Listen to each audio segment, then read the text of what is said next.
This is Lecture 4 of Man in the World of Stars, a set of lectures by Rudolf Steiner, entitled Rhythms of Earthly and Spiritual Life, Love, Memory, the Moral Life. Given in Dornach, December 15th, 1922. Let us recall what I have been telling you about man's experiences between death and a new birth. The various descriptions have enabled us to realize that this life, above all in its main period, about the middle of the time between death and rebirth, is such that man lives in communion with the beings referred to in the book Occult Science as the beings of the higher hierarchies. This life of man in communion with those higher beings is comparable with the life he has here, when in the physical body in communion with the beings of the three kingdoms of nature. Basically speaking, everything in his earthly environment belongs to one of the three kingdoms of nature, to the mineral or the plant or the animal kingdom, or indeed the physical human kingdom, which in this particular connection can be taken as belonging to the animal kingdom. Man has his senses, and through his sense impressions he lives in communion with the beings of the three kingdoms of nature. What unfolds in his life of feeling between birth and death, insofar as it is the outcome of experiences arising from his environment, is also related to these three kingdoms of nature. The same applies to what comes from the will, namely human action. Thus between birth and death man is interwoven with what his senses convey to him from the three kingdoms of nature. In like manner, between death and a new birth, in the time indicated above, man lives within the higher realms, among the beings of the higher hierarchies. This life, together with the beings of the hierarchies, is in reality all action, perpetual activity.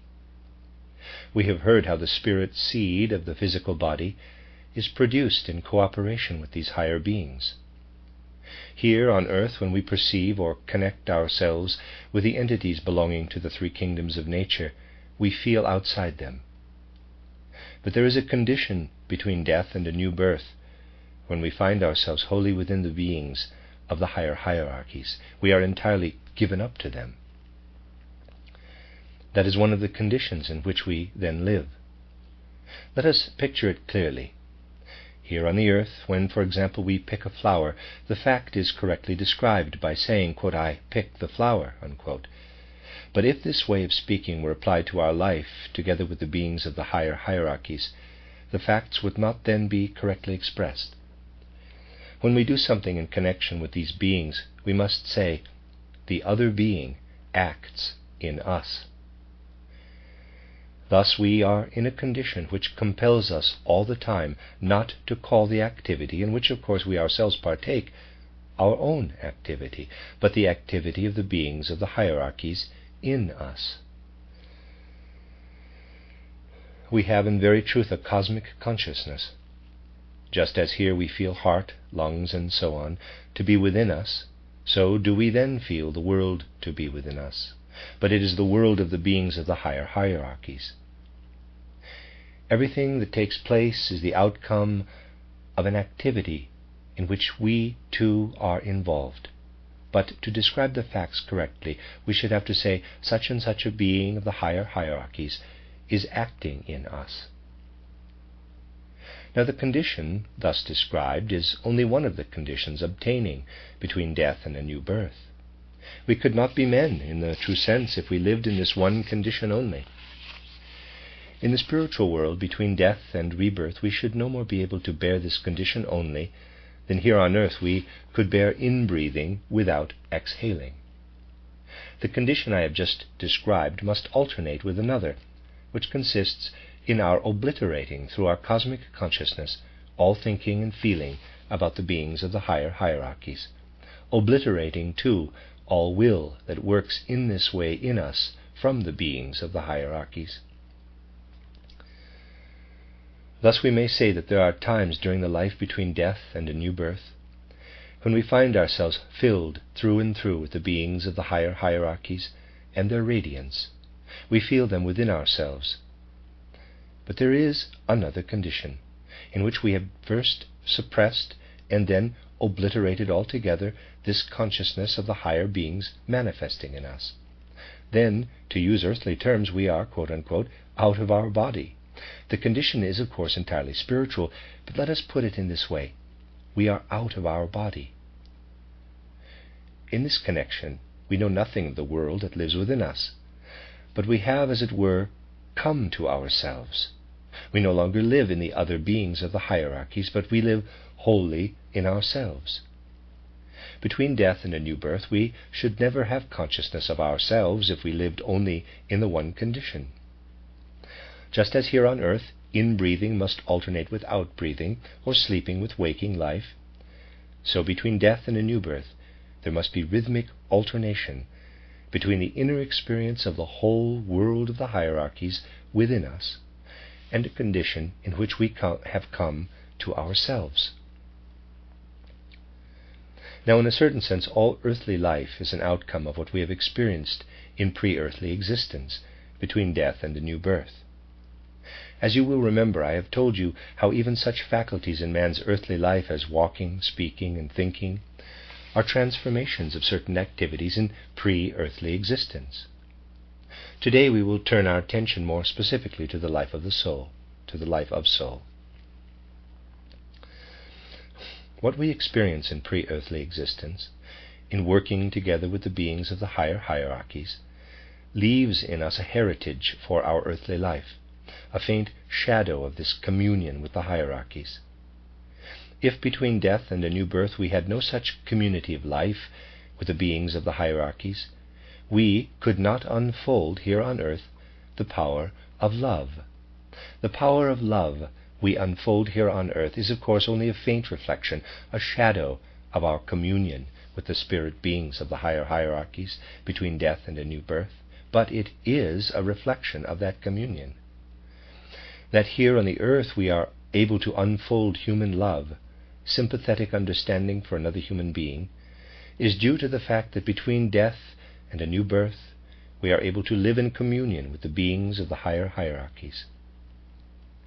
Spiritual scientific vision enables us to perceive what happens to those who in previous earthly lives acquired little aptitude, we shall presently speak of how it is acquired, for living together during the appropriate period after death with the beings of the hierarchies, in certain states entirely given up to them.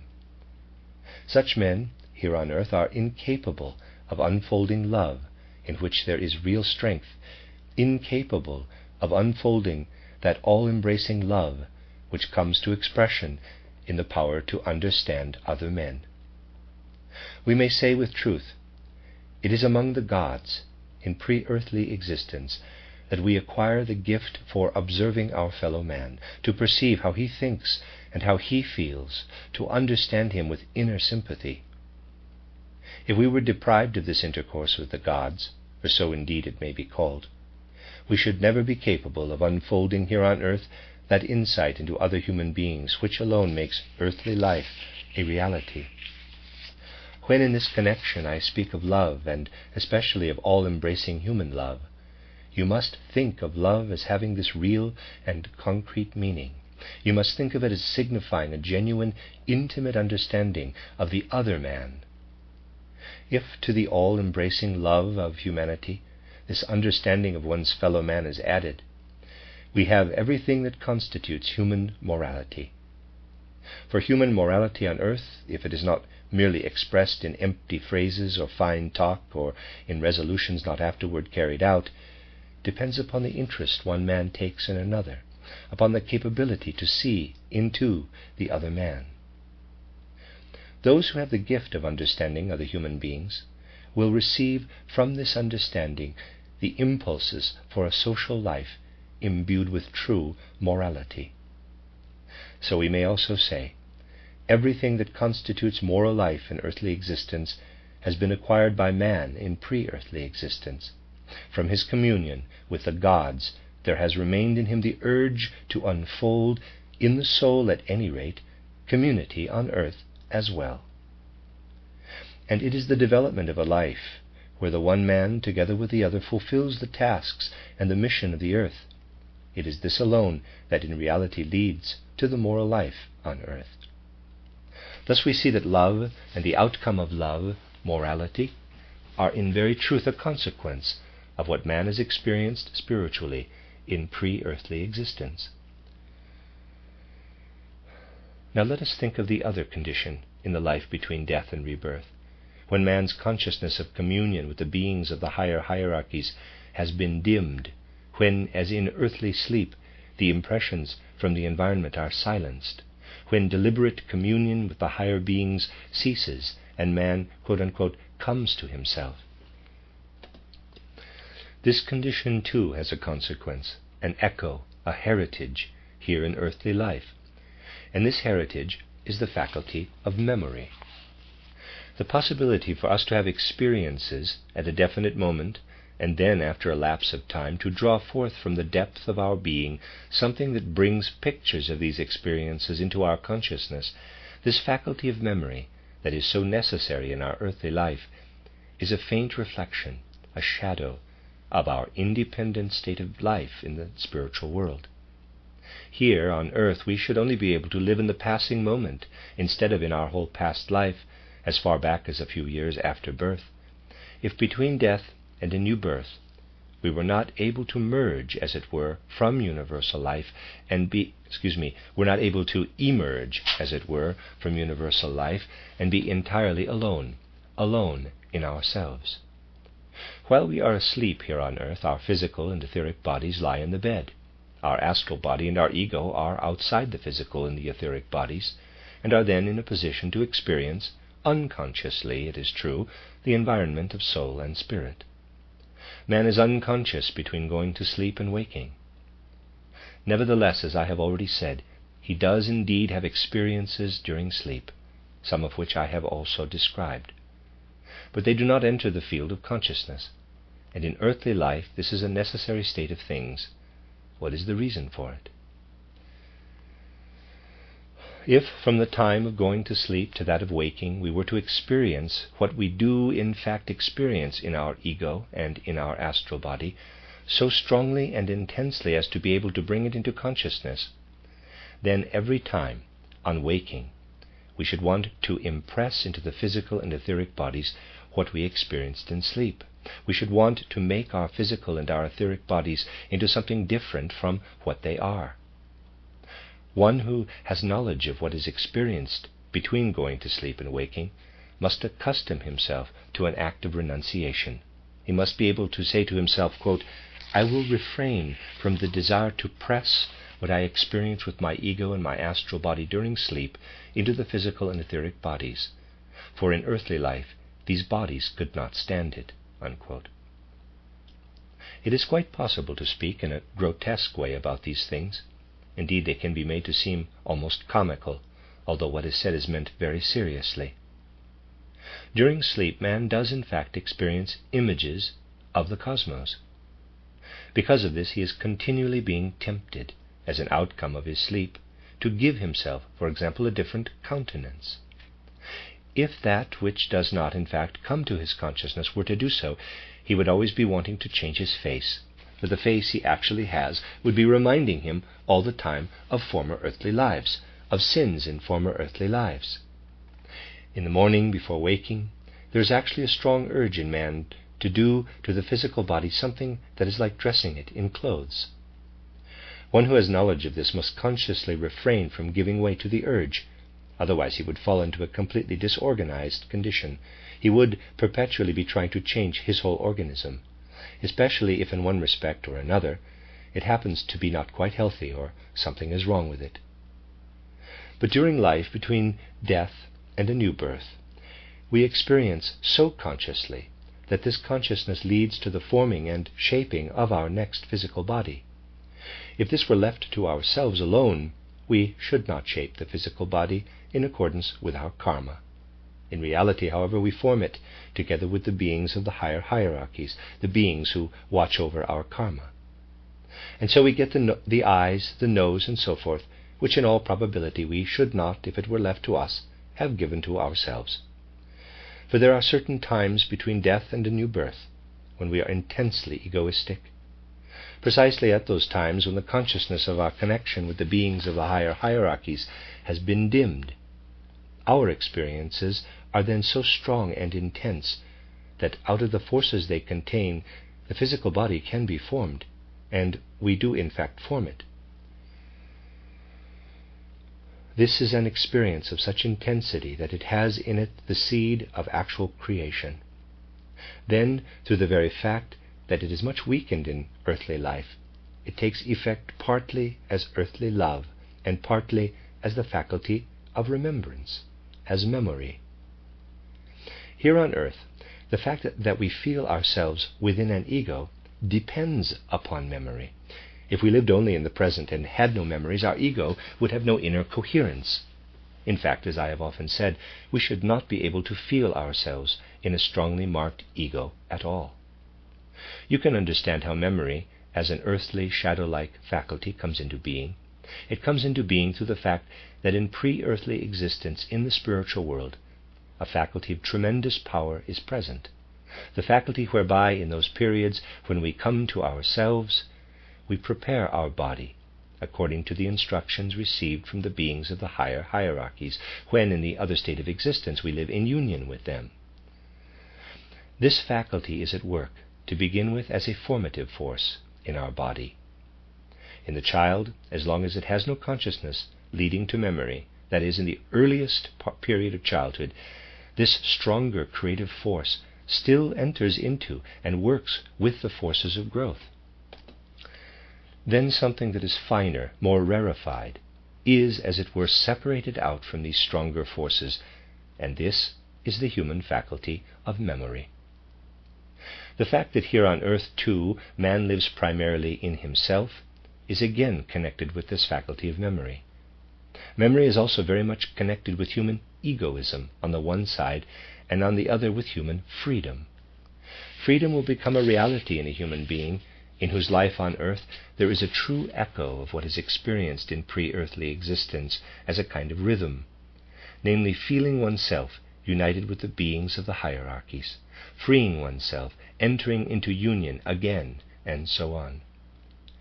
Here on earth the experiences come to expression, not as a rhythm, but as the two coexisting human faculties, the faculty of love and the faculty of memory. But a certain heritage from this rhythm in pre-earthly existence can remain with man. If this is so, then in earthly life too, the true relationship will be established in him between memory and love.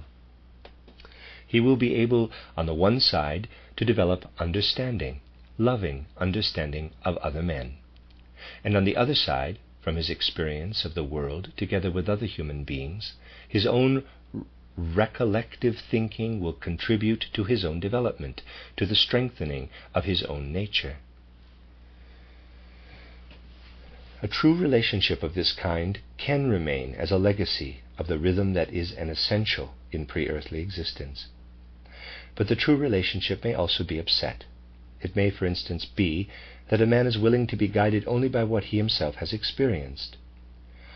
This trait is greatly accentuated when a man has little interest in what others experience, little faculty of looking into the hearts and minds of others, when his interest is confined almost entirely to what gradually accumulates in his own store of memories. This again is intimately connected with his ego, and so egoism is intensified. Such a man gets, quote, out of gear, unquote, with himself, because the true relationship existing between death and rebirth is lacking in him. A certain rhythm is not there. And at the same time, when a man takes interest only in what piles up in his own soul, when he is concerned all the time with himself alone, then he becomes increasingly unfit, if I may put it so, for the experiences between death and a new birth. By being interested only in himself, a man shuts himself off, in a certain respect, from communion with the beings of the higher hierarchies. A man in whom love and memory are rightly interrelated evolves the feeling of true human freedom instead of egoistic introspection. For in another respect, this feeling of human freedom too is an echo of the emergence from communion with the beings of the higher hierarchies, between death and a new birth. The feeling of freedom is the healthy aftermath of that emergence. Egoism is the morbid aftermath. And as the life together with the beings of the higher hierarchies between death and a new birth is the basis of man's morality on earth, so the necessary emergence from life in communion with them is at the same time the basis on earth for the immorality of men, for their severance from one another, for actions on the part of the one that cut across the actions of the other, and so forth. For this is at the root of all immorality.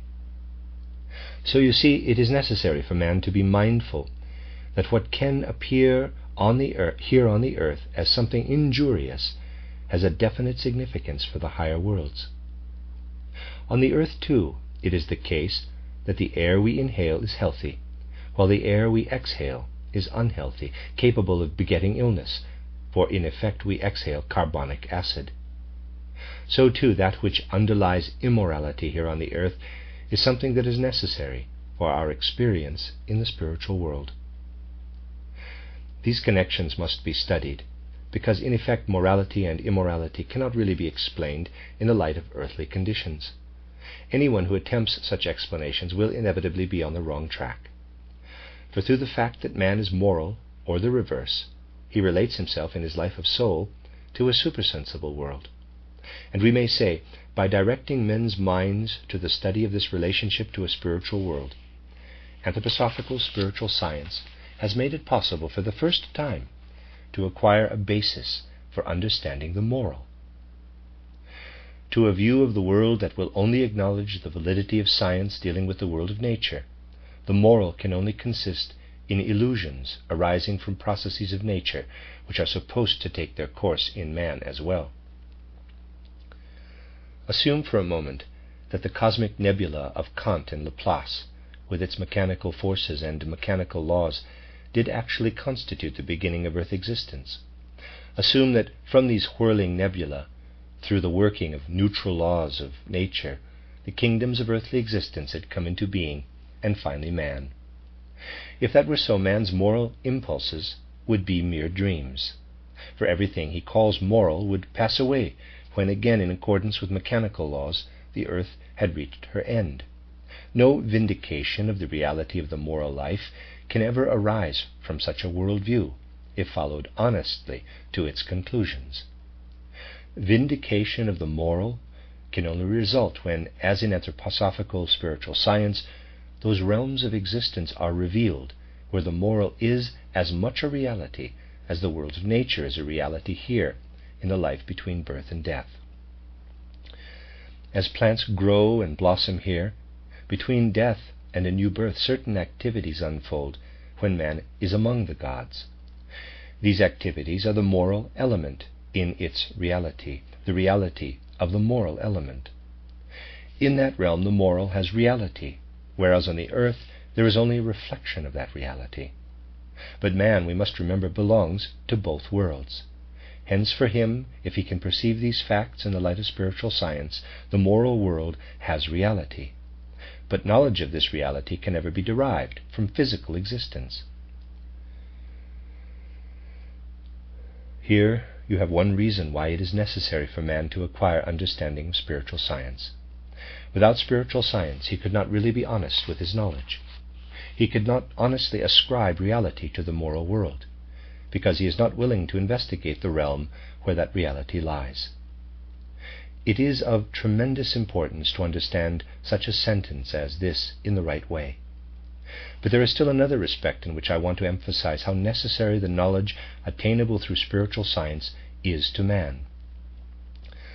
Here again we shall have to turn to the realities of another world.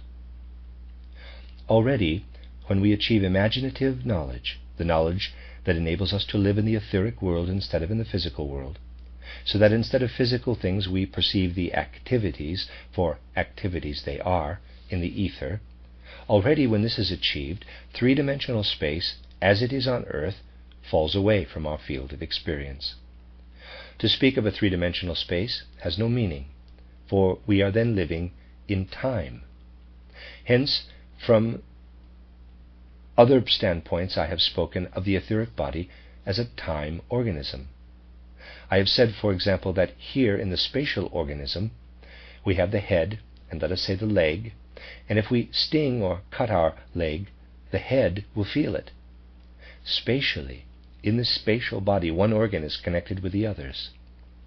So in the time body, which consists in processes in which everything lying in the deeper foundations of our human nature between birth and death are involved, every detail is connected with every other. You will remember that in lectures on education, I have said that if at a certain age in childhood we have learned to have reverence, this power of reverence is transformed in later years into a power of gentleness and blessing, which can be conveyed to other men. On the other hand, those who in childhood were never able to revere in the true way cannot unfold this power to bless in later life. As in the spatial organism, the foot or the leg is connected with the head, so youth is connected with old age, and old age with youth. It is only for external, physical vision that the world flows in the one direction from the past into the future. For higher vision, there is also the reverse stream, from the future into the past. It is into this stream, as I have described, that we enter after death, journeying backwards. In the time organism, everything is interconnected. If the spatial organism as a whole is to be in order, you cannot remove essential organs from it. You cannot, for instance, remove any considerable part of your face without ruining the whole organism. Similarly, you cannot remove anything belonging to man that takes its course in time. Imagine that in the spatial organism, at the place where your eyes are situated, there was some quite different growth, instead of eyes, some kind of tumor. Then you could not see. As the eyes are situated at a definite place in the spatial organism, so in the time organism, and I now mean not only the time organism between birth and death, but the time organism in man that reaches beyond all births and deaths. In this time organism is incorporated everything that exists between birth and death, and in this life develops through concepts, ideas, mental pictures of a spiritual world. And what thus develops are the eyes for beholding supersensible existence. If, between birth and death, no knowledge of the supersensible world is developed, this will mean blindness in the life in the supersensible world between death and a new birth, just as the absence of eyes means blindness in the spatial organism.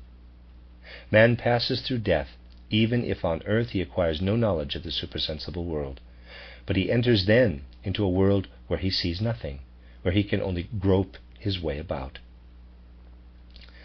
This is the agonizing experience that is the natural corollary of the materialistic age for one who has true insight into initiation science today.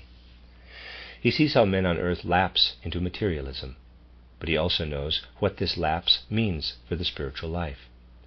He knows that it means eradication of the eyes, that in the existence awaiting them after death, men will only be able to grope their way about. In olden times, when there was instinctive knowledge of the supersensible world, men passed through the gate of death able to see. That old instinctive supersensible knowledge is now extinct. Today, spiritual knowledge must be consciously acquired. Spiritual knowledge, I say, not clairvoyance. As I have always emphasized, clairvoyance too can be attained, but that is not the essential here. The essential thing is that what is discovered through clairvoyant research shall be understood as it can be understood by ordinary human reason, healthy human reason. Clairvoyance is needed to investigate these things, but it is not needed for acquiring the faculty of sight in the supersensible world after death. And anyone who declares that ordinary knowledge acquired through healthy human reason does not give him eyes for supersensible existence, but that for this he needs clairvoyance, anyone who speaks like this might just as well declare that man cannot think unless his eyes do the thinking. As little as in physical life the eyes need think, as little does knowledge of the supersensible worlds need clairvoyance for the purposes I have indicated today. Naturally, there would be no supersensible knowledge on earth if there were no clairvoyance. but even the seer must make intelligible in the ordinary way what he sees in the supersensible. However powerful a man's clairvoyant faculty might be in earthly life, however clear his vision of the spiritual world, if he were too easygoing to bring into the form of logical, intelligible ideas what he sees in the spiritual world, he would still be blinded in the spiritual world after death. What constitutes the great suffering for one who has insight into modern initiation science is that he must admit materialism makes men blind when they pass through the gate of death. And here again is something showing that it is of significance for the whole of cosmic existence whether man today inclines to supersensible knowledge or not. The time when it is essential for him to do so has arrived. The very progress of humanity depends upon man acquiring supersensible knowledge. The end of Chapter 4 in Man in the World of Stars.